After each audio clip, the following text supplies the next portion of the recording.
Alors, Bezat Hashem, le Zohar de ce matin, Ve'ata tetzave et bene Israël. Alors, Rabbi Shimon Bar Yochai, il dit, il s'étonne de la manière que Hashem s'est adressé à Moshe dans cette paracha.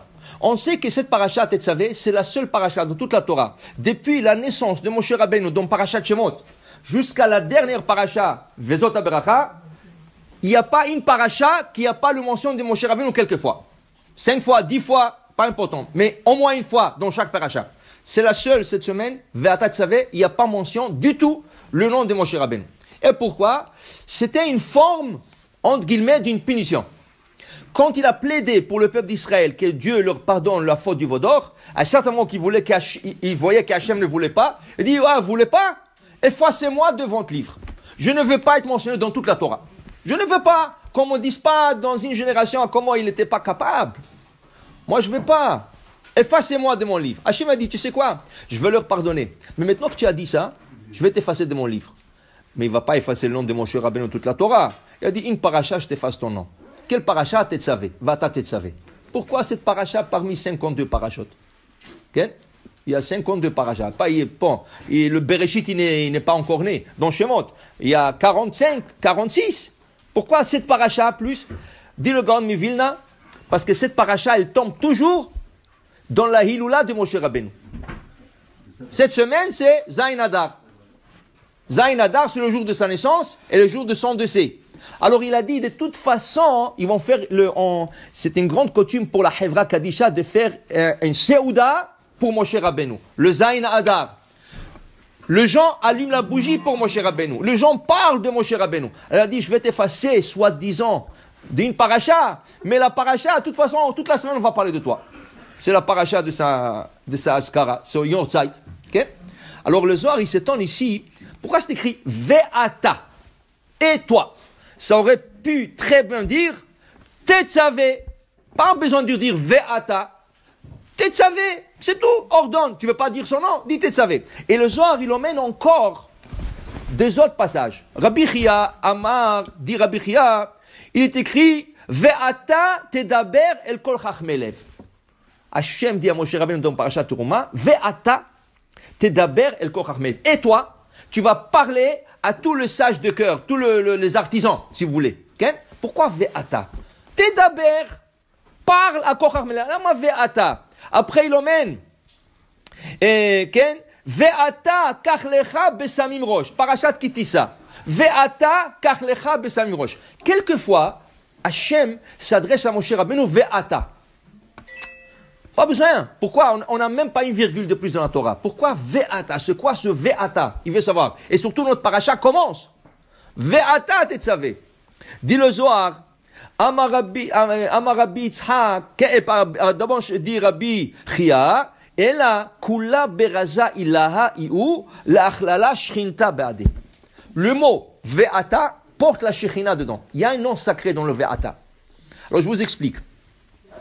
Dans le Mizmor 23, psaume 23 de Tehillim, Mizmor le David, Adonai roi lo echsar, bino de sher bitzeni, al mem nochot nealeni. Il dit ici, Gam ki elech begetzal mavet, lo irara ki ata imadi. De quoi parle David Amelech? Dit le Zohar dans un autre passage. Il dit, quand tu quittes ce monde, d'où est devenu ta neshama? Comment il est passé dans ce monde ta neshama? Il a traversé le Ma'arat HaMachpelah. Le Ma'arat HaMachpelah, c'est le caveau où ils sont enterrés Avraham, Yitzhak et Yaakov, le patriarche, le matriarche, Sarah, Rivka, Véléa, okay? Ils ont passé. Ta neshama, elle passe par là-bas, elle passe devant eux, et tu vas être sadique, hein? Fais attention, ne fais pas bêtise dans ce monde. Oui, yalla, passe. Un bébé t'attend là-bas, tu dois rentrer dans son corps. Tac, il rentre, il sort. Quand tu quittes ce monde, tu dois quitter de le même endroit où tu es passé. Okay? Alors, Ma'arat HaMachpelah, tu sors Ma'arat HaMachpelah, tu rencontres le patriarche et tu montes. Okay? Qu'est-ce qui arrive à quelqu'un qui est enterré en dehors d'Israël? En dehors d'Israël. Là, ça devient un peu plus compliqué. Un peu plus compliqué. Pourquoi? Parce qu'il faut que cette personne passe à travers ce qu'on appelle Mechilot. Mechilot, ça veut dire des tunnels, jusqu'à qu'il arrive en Israël, pour arriver à Ma'arat HaMachpelah, pour monter en haut. Et ces tunnels-là, ils sont tellement nombreux, okay? Et il y a toutes sortes d'anges et tout ça. Alors, c'est pas évident. C'est pas évident. Dit David Amelech, comment s'appelle ces tunnels? Tzalmavet. Tzalmavet, l'homme de la mort. Gam ki elech beget tzalmavet bagay.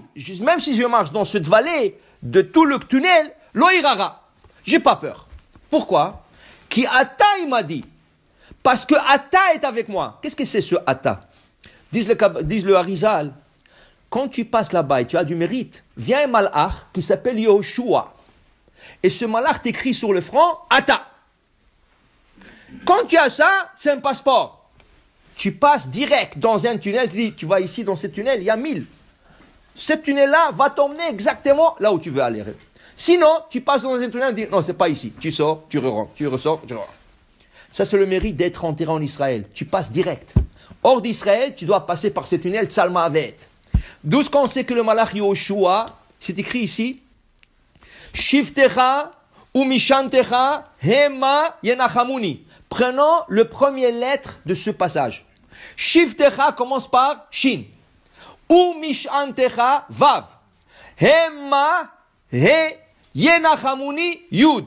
Si je prends le première lettre, je compose, je le permute un peu, Yehoshua. Vient Yehoshua, il écrit Ata. Il t'écrit Ata sur le front, et là tu passes. Lo irara, j'ai pas peur, dit David Amelach. Même si je passe par là-bas, j'ai pas peur. Parce qu'Ata, il m'a dit, j'ai Ata sur le front, je peux passer maintenant. Okay? Alors il dit ici, le Zohar, il dit, tu comprends maintenant? C'est un nom sacré. Si on s'adresse à Moshe Rabbeinu, Ve'ata tetzave et bnei Israël, okay? Il dit ici, Kula beraza ila'ayihu la'achlala shrinta ba'ade. Il y a ici un saut de la Shekhinah, de la présence divine qui vient ici. L'itkalel, ça veut dire de s'inclure avec le nom de Moshe Rabbeinu et tu passes comme ça. Alors ce passage est fait exprès. On aurait pu dire sans ce mot. Mais il y a quelques passages avec ce mot pour te dire que c'est fait exprès, pour te dire que la Shekhinah se trouve dans ce verset. Il y a un secret dans ce verset. Pourquoi? Chaque verset, il faut voir. Il faut étudier chaque verset. Mais pourquoi on a introduit Ata? Mais pour te dire que Ata est un nom sacré.